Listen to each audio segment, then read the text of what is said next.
The Empower Hour series was created for all of the women out there who have done everything they were supposed to do in life and are struggling to discover what's next. I see you.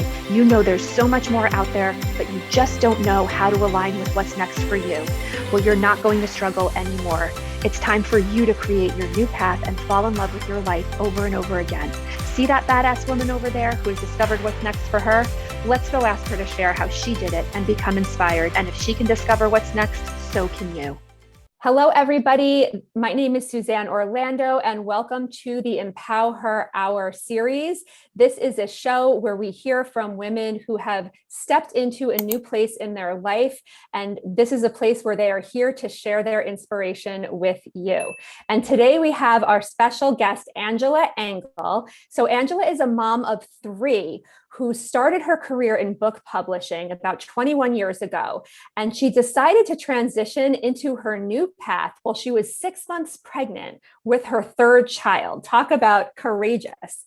Angela is also not striving for perfection, but she's striving to make the world a better place through joy, community, change, and happiness. And she has a wonderful story to share. And I'm so happy to have her here with us today. So hi, Angela, how are you?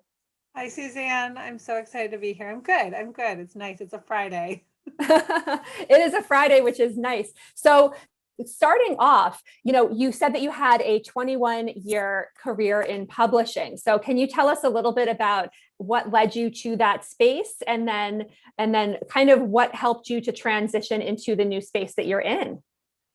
So I am in publishing still, but I'm an entrepreneur, so I have my own business. But I 21 years ago started at a company here in Berkeley, California, like a really awesome independent distributing company called Publishers Group West, which was bought by Engel.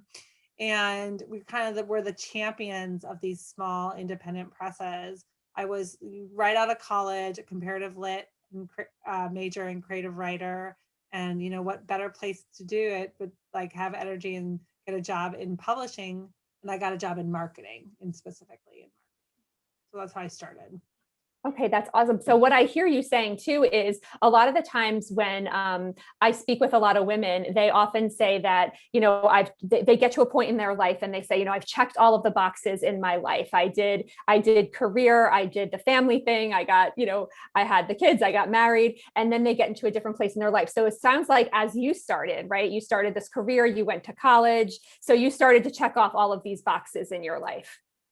Yeah, definitely. And whether that be ambition, which I think is a great thing, they call, the ambitious girl, that comes out now in children's books, like all this concept and this idea that we can do whatever we want. I feel like I always felt that in my life. Like that was not like, whether it wasn't about gender for me, that was just who I was. So really early on in my life, like I decided that I just wanted to manifest the career I wanted to manifest. And I was in my 20s. I had already been at Publishers Group West for at least 3 or 4 years. And I was in sales at the time. And I read this book, What Color's Your Parachute by Rick Bowles. And I looked at the spine, and it was done by 10 Speed Press. And I looked them up, and they happened to be in Berkeley. I lived in Berkeley or Oakland probably at the time. I've always been in the East Bay and in the Bay Area. And I wrote them a letter, and I said, I think I'd love to work here and why they should hire me. And I got a call from the owner, and we had a great talk, and I got hired at 10 Speed Press to run mass market and special sales with the big stores, whether that be Target and also the clubs, the warehouse clubs. So I just kind of manifested this concept that I could do whatever I wanted to do. And I've always had that kind of entrepreneurial spirit. And I went to Chronicle Books, an incredible publishing house. I did great stuff there as well. But I think for me, when I talk about what the real change was, it actually was being a mom, believe it or not. It was like, although I have always had the spirit, it's really my kids changed my outlook about that the career doesn't have to be perfect, if that makes sense. There's no such thing. It totally makes sense. And I know that that's one of the things that that I hear you talk about and that you've shared with me is that sense of perfection, right? And I just want to go back a couple of steps because you talked about manifesting and how you manifested this career, this job that you had, right? And it wasn't that it was out there. It wasn't that it was in a want ad or anything like that they were looking for somebody. You just said, this is what feels good to me. I'm going to just go for it. I'm going to have that courage and I'm going to take this step into this space. And I think that there's so many people who struggle with that, right? Because you might have that inkling to do it, but then people talk themselves out of not taking those moves and not taking those steps. Did you ever have any time in even early on in your career where that example, that piece, for example, where you where you had this inkling, but then you had some doubt in your head about it too? Well, yes. I mean, I have doubt.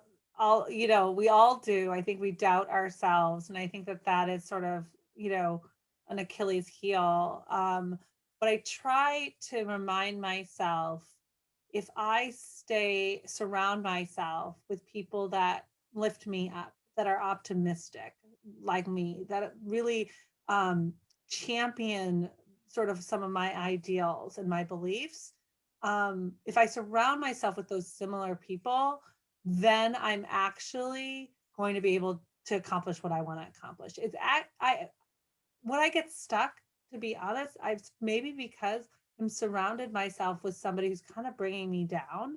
So I guess my advice always is like to really notice who you're giving time to and to allow yourself to go, is that relationship? And that's like, I've got my relationship to my marriage. I've got my relationship to my children. I've got my mother. Like I've got relationship with my sister. Like I got relationships I got to be in.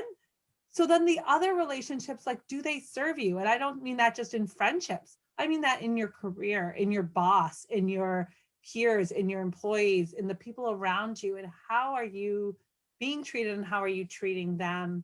And I think that is where I've always had this sort of mindset that if I'm going to spend this much time in my career and I want to spend this much time with the people that I want to work with. As what, that's really why I became an entrepreneur and why I'm building a company that I'm building, is because I want to be working with the people that I want to work with. Absolutely. And I think that's so important because how many times do we have conversations with people and they say, oh, I just can't stand my job, or I can't stand everyone I work with, or this one or that one. And, I know it's not as simple as this, but what I hear you saying is you have a choice. You have a choice on who you give your energy to. And even if that is a career and you can make moves away from that, because if that's not serving your energy, how is that also trickling over into the other areas of your life when you come home from your job and you have to spend time with your family and the people that matter? How is that energy being transitioned? And why am I allowing myself to stay in a space that isn't serving me? Which is so key. That's exactly when I wrote that letter to 10 Speed Press. I was in a job that I knew, not that I didn't like the college, it was not serving me anymore and where I wanted to be. So, but I think that the owner of 10 Speed Press saw that, like that I was manifesting something that I knew I would also do the work there really well, that I would serve the company, and there was a reason for that. And I think, whether I went to Chronicle and then I actually left Chronicle and was working on a brand that was very big into Target 12 Studio. And I loved that job. That job found me. I think when you open, I don't know, maybe I do believe it. I think, Suzanne, like I believe this. I think how we met too, when you manifest, when you have an open mind, when you put it yourself out there, the world is really giving to you, like in that optimism, like you find other people who have that same mindset. And I think that's the magic. Yeah, I agree with you. I think that when you're in that space, right, you're open to receive whatever comes your way. And when you're not in that space, when you're stuck in that negative energy space, or you're not feeling the connection with the people around you, I almost say it like you almost have like blinders on. You're not open to receive or you might not see what's coming your way because you're so stuck in that negative space. And I absolutely I'm aligned with you here, Angela. I definitely believe in the power of manifestation and that different mindset that opens things up to you. So with that said too, you started to talk about how motherhood started to change you when you started to have your children. That's kind of where I'm hearing the transition began for you towards entrepreneurship. So can you talk a little bit about what that was like for you? Yeah. So I have three daughters, as you said. One is already going to be 13, like next month. So I had my first, I think I had just turned 30 when my first child was born. And I was really in the height of my career. I was at Chronicle Books. I had loved it. I was, going to, conferences and traveling to New York all the time and Chicago. And then you get a baby, and then you have a baby. And I kind of talked a little bit about this. I've talked about this idea that when you're young and you have this baby, but then they're 14 weeks old and you have a big career like I had in sales, I had to leave my baby. Yeah. And it's a hard choice. I hate this idea that you can perfect motherhood, because you can't. Because there's no perfecting, or your career, like that doesn't exist. And I remember so clearly when I had to go on that flight and leave my 14-week-old baby, you don't know how you're going to feel, right? You really don't, until you're on that airplane and you're pumping inside the bathroom and your boobs hurt like crazy.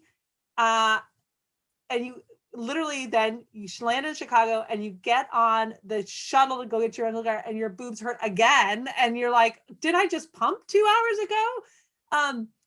And that rhythm, that change. And I was traveling twice a month. And then I started to actually bring my baby with me. And my family, my sister, my mom, my best friend started traveling to cities with me, because I'd be like, I have a hotel room. Come, mom. Come to New York. And it was fun. And it was fun with one child. It actually was fun. But then I really realized I wanted my husband and I wanted another baby. And I had another baby and I kept on the circuit, but it got harder. And then I was pregnant with my third child. And I was at a trade show in Las Vegas and I was 6 months pregnant. And I was just exhausted. And I was like realizing I was almost 40 now. My youngest and my oldest are over 8+ years apart in age. And I was like, you know what? I was like, I think I want to do something different. I think I want to work for myself. And I also think I want to spend a little time with my third in a different way than I was able to with my first. And I didn't feel like I had to judge that. I felt like that was just what I wanted in that moment, right? In that moment. And I felt like if I took that leap of faith, just like I did, like writing this letter, right, when I'm in my 20s, I took this leap of faith, this idea that I didn't have to have this huge corporate big job, and I still could have my identity, and I could try to be mom, whatever that meant, right? Like in my content, like, I'm going to try to be mom. Okay, I'm already mom, by the way. But I am mom, but now I'm really mom. I have no idea really what that means. And as soon as I let go, I actually got a call like a week later from a brand that was like, Angela, we're in Nordstrom's, we're in this. Can you help us? And I said, well, I'm about to have a baby. And they said, that's okay. Can you fly to Utah? We will, with the baby, and kind of help us kind of relook at our catalog, how we're branding into Nordstrom's, how we're branding into Whole Foods, how we're branding at the time in a giggle. I said, sure. And I was great. I brought my baby. They knew I'd have my baby. I was, already in my 40s, and I I had done that, and I realized my career was just going to change, but I wouldn't have known that if I hadn't had a leap of faith again that just said, I'm ready for something different. Yes. Yeah. And when you put that leap of faith out there, look at what you received. You got this phone Yeah, call. I got a phone call. Yeah. Yes. I got a phone call, and then it grew from there, my consulting business. And I started just consulting with brands, and got back into publishing, consulting with a couple of companies, one being Cameron and Company, which is now part of Abrams, working on a book to get them into Bye Bye Baby, and which is a great book called Love is a Tutu. And I had a lot of fun for a year, a lot of that life, and got to go in an ergo and with my baby in an ergo and hike a trail. I wasn't in the ergo, but you know what I'm saying? And like, I got to consult, and it was great. And I didn't leave anything. I just was doing I just took a moment to just think about what my next was. Mm-hmm. And then the next I realized was my own company.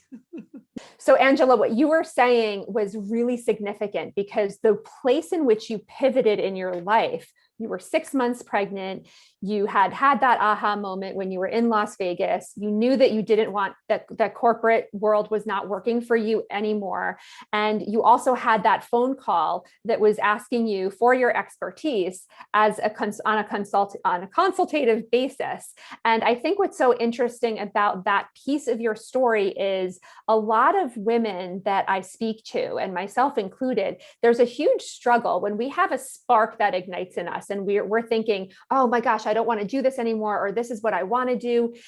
We have that moment. And then usually what happens is we come up with all of the reasons why we can't, or we shouldn't, or we don't know how. And that halts us from moving forward into that space. Even if you had that moment, you didn't let that stop you, because it sounds like you saw that what was out there for you. You knew that you had that fire in you, and that fire, it sounded like, just kind of started to grow and grow and grow and grow. And you weren't going to let anything come into your head stop you from getting to where you want to be. And, a lot of women that I connect with and work with, they get stuck because they might have an idea, they might have a spark, but they don't know how to move forward. And that's the moment when these women feel that way and they're sick and tired of feeling this way. That's when most of these women get on these clarity and discovery calls with me, because they're like, Suzanne, help me, because I'm in this place. I want to do this thing and I want to figure out what's next. So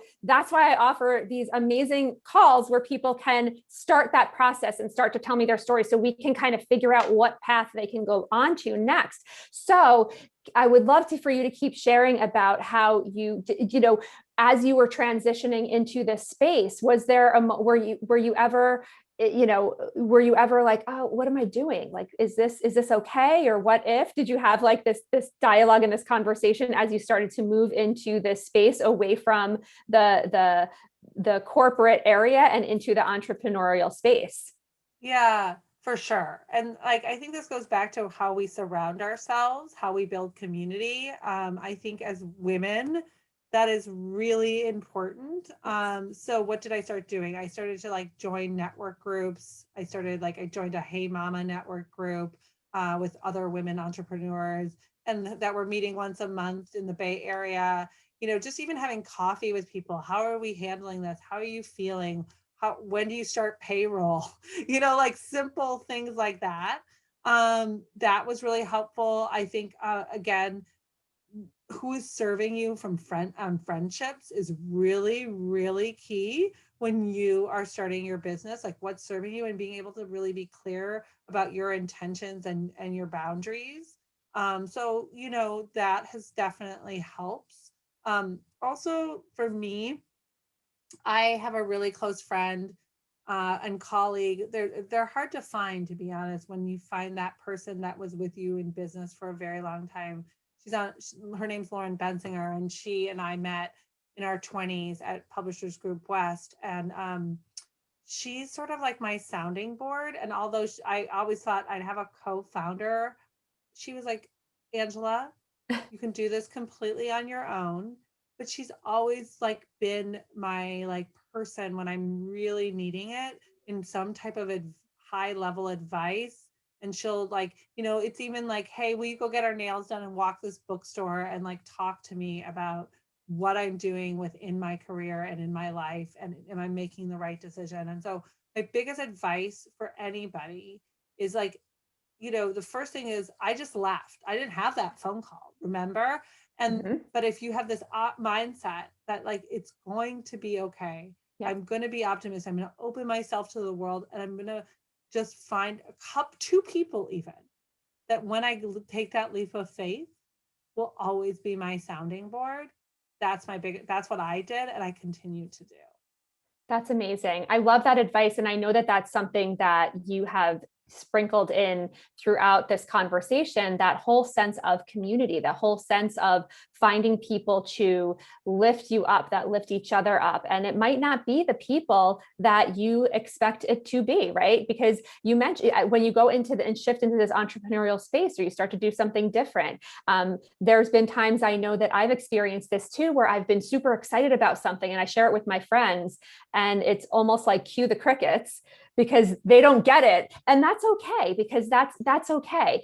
But we have to find people in our lives that do get it. And when we do make those comments, or we do have those questions and we say, how do I do payroll? Or how do I do this? We have to find a tribe. We have to find a community, right? That's going to support us, or and vice versa, that we're going to be supportive of. And that might not be the people that you might anticipate or expect it will be. And it doesn't mean that those people can't be in your life. It just means it's you looking to have people in your life at a different capacity is so important. It's so important, because you don't have the colleagues that you might have in a corporation, right? You don't have the team that you might have in a corporation, as you said. And I love that your friend said to you, you can do this by yourself. Like, you don't have to have this. I don't have to play this role. I can be your friend. I could be your confidant. I could be your sounding board, but I don't have to be in this. I don't have to be in this with you the way in which you're asking me, because you have every ability to do this yourself.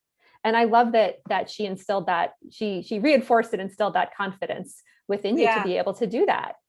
And she still does. Like, I hadn't seen her in months, and then we're so in lockdown, I feel like, in the Bay Area, like, well, so we were so excited. We got our nails done on Saturday outdoors. There's this great salon in Berkeley, and just sit with her and just talk again with her about it, even if I haven't seen her in months.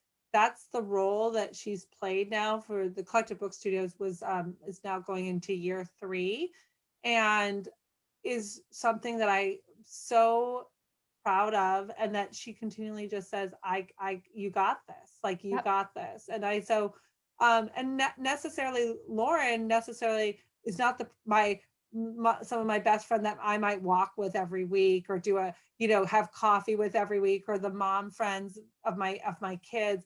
That is not her role in my life, right? So like, I loved how you said that everyone plays a role, and then and because we do, and my kids play this huge significant role in my life, and I feel very strongly that choosing them and choosing my career, I could do both, versus choosing one over the other. I'm not perfect in both.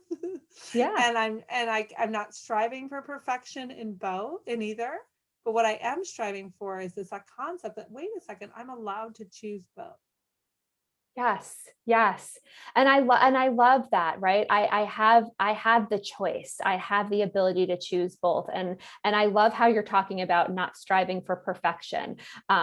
It's such a great theme, because there's that, whether it's something that is spoken out loud, or whether it's something that we internalize as women, as entrepreneurs, or as women who are in careers and mothers.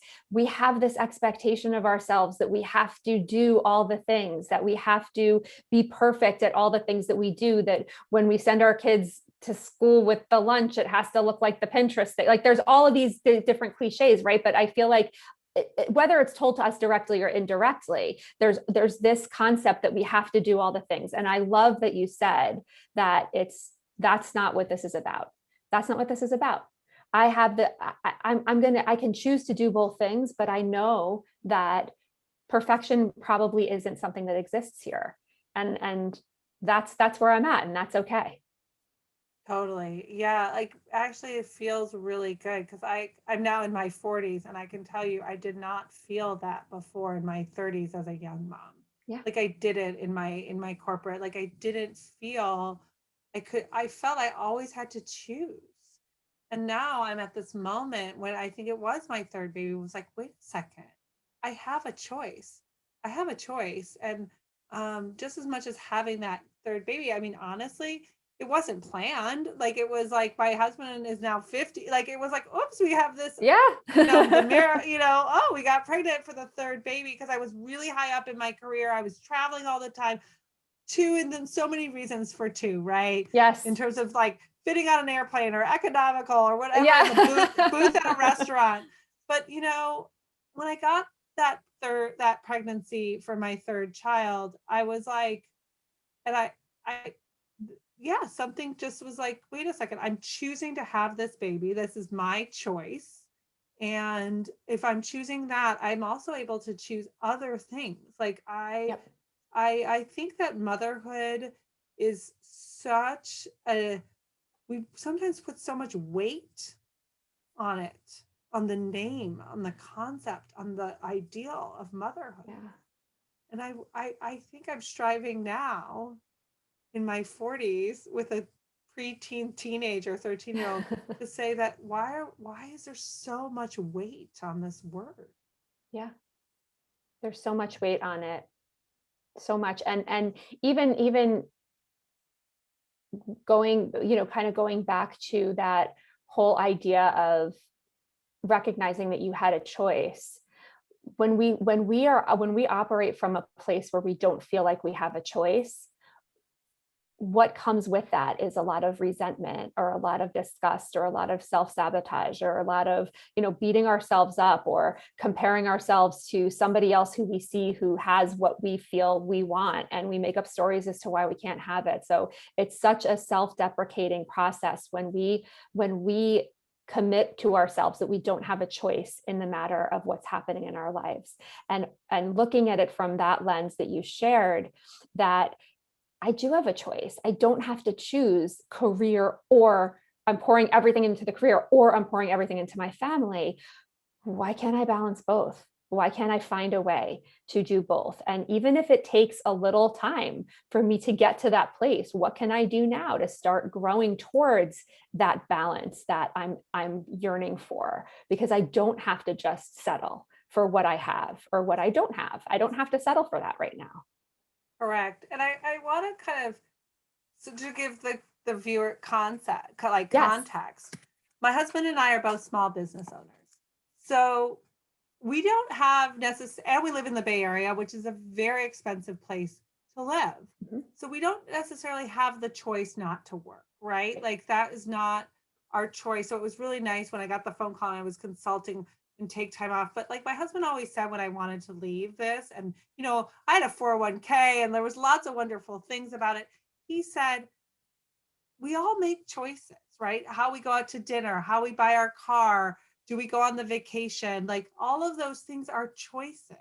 And if I wanted to take a little time where maybe I wasn't going to bring in as much money, or was it that moment for us, I felt blessed because he was like, we don't need all those things.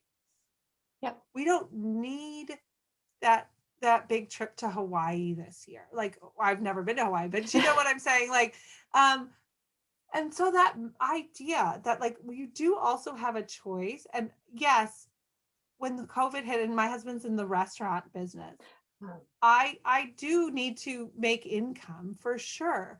But again, I have this concept of if you open your mind, if you have this idea, especially because maybe that's my entrepreneurial spirit, you can do it, right? My oldest daughter, I want to tell this really quick story. I think Yeah. but like my oldest daughter, I was in the car, and she was like 9 years old or something at the time. And I had my middle one who was a toddler and my new baby.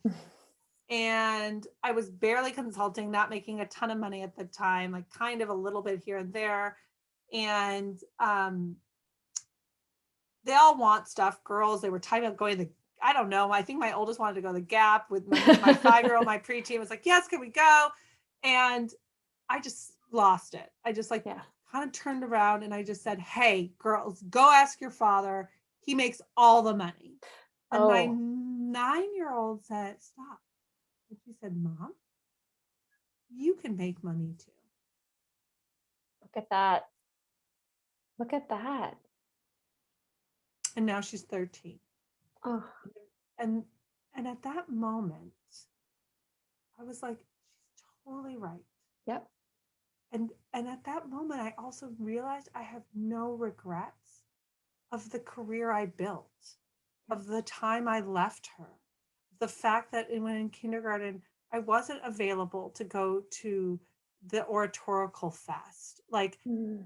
that I was on the road, like because she sees me differently, that daughter, right? She Yes. sees me as this mom who was like getting in her power suit and flying to Costco and gonna go do a presentation. She sees that woman. Yes. And my 5-year-old sees something different, but I think they see both. They see me so holistically Yep. that that's what I offer, I guess, to the listeners, is that there's no perfection you're striving for, because we sometimes, I would get so nervous of like what my daughter would maybe see, right? That I wasn't picking her up from gymnastics, or I wasn't, available for swim class, so she couldn't go and she had to stay really late for till Yeah. like the end of time. I felt like at the last mom to pick her up. Yeah. And she's in first grade. Oh, But it doesn't, but again, how she saw me and how she sees me now as a 13-year-old, she needs a lot of my time in such a different way that I'm able to give to her, yes. that I may not be able. I'm just so fortunate that I made the decision every day, because now I get to have lunch with her and do other things with her, in a way, because I run my own schedule. It's my own company. Like, Absolutely.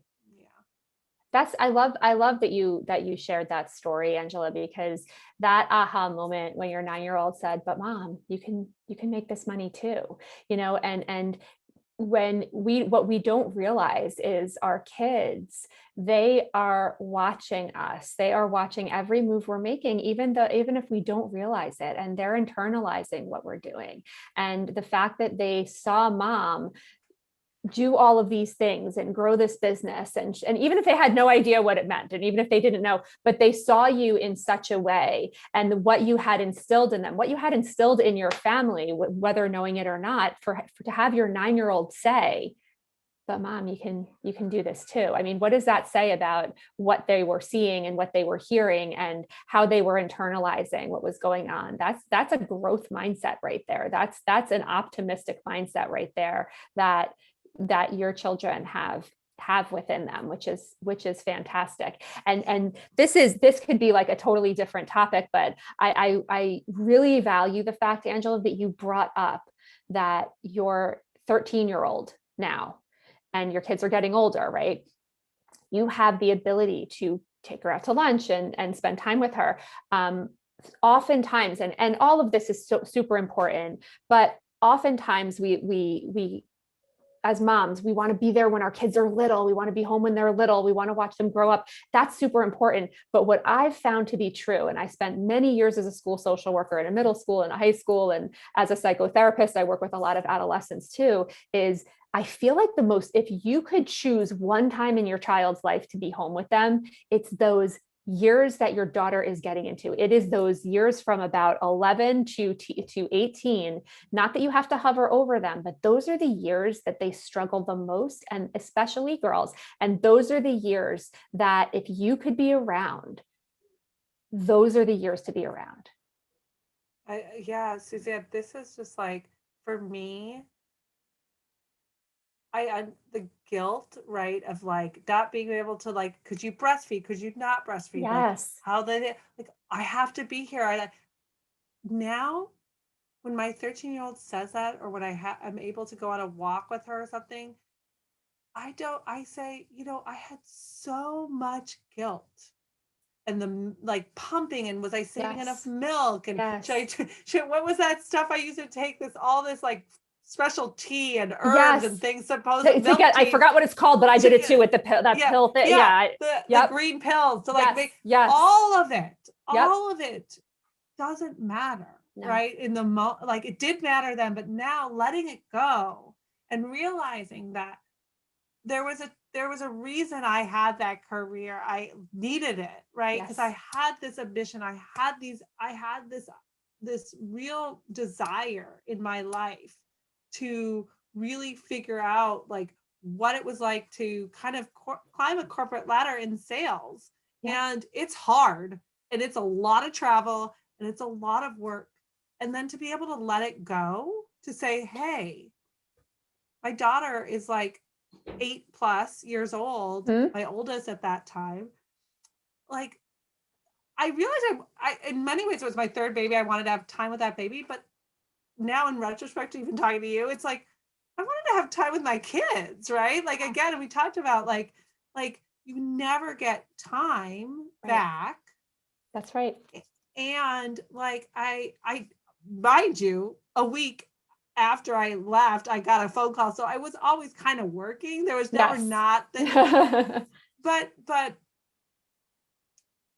I think that it's if you can look at how motherhood is not perfect, right? And sort of like all over the map, and because your kids are unpredictable and you don't know sometimes what they're going to come home like. They had a Yep. fight with a friend, if they're crying, whatever. A career is similar, and that's okay too. If you kind of look at it like there are unexpected bumps in the road, Yes. and you're going to pick yourself up like you ask your kid to do, Yep. you're going to be happier. Because like Yep. I've had bumps in the road in my career, but every single bump has opened up a totally new experience and a new door. Absolutely. And I love that. And that is one of my favorite philosophers is Rumi. Oh, And I love Rumi. Rumi, so you probably know this, Yeah. that Rumi says everything is rigged in your favor, no matter what it is, whether it's the hugest bump in an obstacle in the world, and you're like, why is this happening? It's happening because it's favorable for what's going to happen for you. And when you can shift into that space, it really does. It helps you open up your space and receive things that you don't even know are out there for you, for sure. I love it. Yes. And I think that's why I was attracted to you, that kind of concept. Yeah. That like I'm thinking about even the clients that I have at the Collective Book Studio, like the incredible clients that I have to think the reason I have them is because I've opened my universe to say, hey, like I want to work on these books. I want to dive into this concepts with these creators, with these authors, with the entrepreneurs. How do I have like the staff I have and the team I have? Yeah. It's all mindset. Absolutely. That's what it's all about. And when you can figure that out and you can shift that, and I always like to say, when you can reset your mindset and jump into that new space, and it takes time and it takes patience and it takes a lot of consistency, but when you're able to do that, then things do start to open up for sure. Yeah, this was fun. Yay. So Angela, I want people to be able to know how they can get in touch with you. And you talked about authors and clients that you serve and you work with. So can you just share a little bit about who you work with, and how people can get in touch with you? Yeah, thanks. So as we know, I come from publishing, and I really lifestyle publishing. Which, what does lifestyle mean? Like food and wine, interior design, gardening, like anything in your house. Would also be self-help, career development, children's books, humor, things like that. A lot of lifestyle and gift and full color work we do. Most of us come from 10 Speed Press and Well to Know and Chronicle Books, which are very all out here in California. Our clients tend to be entrepreneurs or authors. We're working with an incredible podcast, the founders and co-creators of the Dear White Women podcast here and the Bay Area and in Denver. And working on a book with them. So that's politics and current affairs. I see that we're really that kind of full house. We have full distribution. We've partnered with Independent Publishers Group, which is out of Chicago and owned by Chicago Review Press, meaning I work very, very closely with like the big retailers we talked about. So I'm still doing the stuff I'm doing. So the clients that I attract are people that really probably do have a big reach into retail. Okay, great. Great. And then yeah, that absolutely makes sense. And then how can people get in touch with you? They're hearing what you have to say, whether they're people who are in that publishing, that book, that author publishing space or not, even if they're people who are like, oh my gosh, Angela, like I feel like I'm you. I feel like I'm you before you transitioned. I definitely want to reach out and pick your brain or talk to you. How can people get in touch with you in that way? Yeah, I love it. So yes, so I am just for my Instagram, it's just at the Collective Book Studio. And I actually check the DMs. I have other people marketing copy and doing other stuff, but I really stay true to like wanting to kind of protect who wants to reach out to me there. So that's on our Instagram. I am really available on LinkedIn. People message me all the time on LinkedIn. There's my website, which is just thecollectivebook.studio.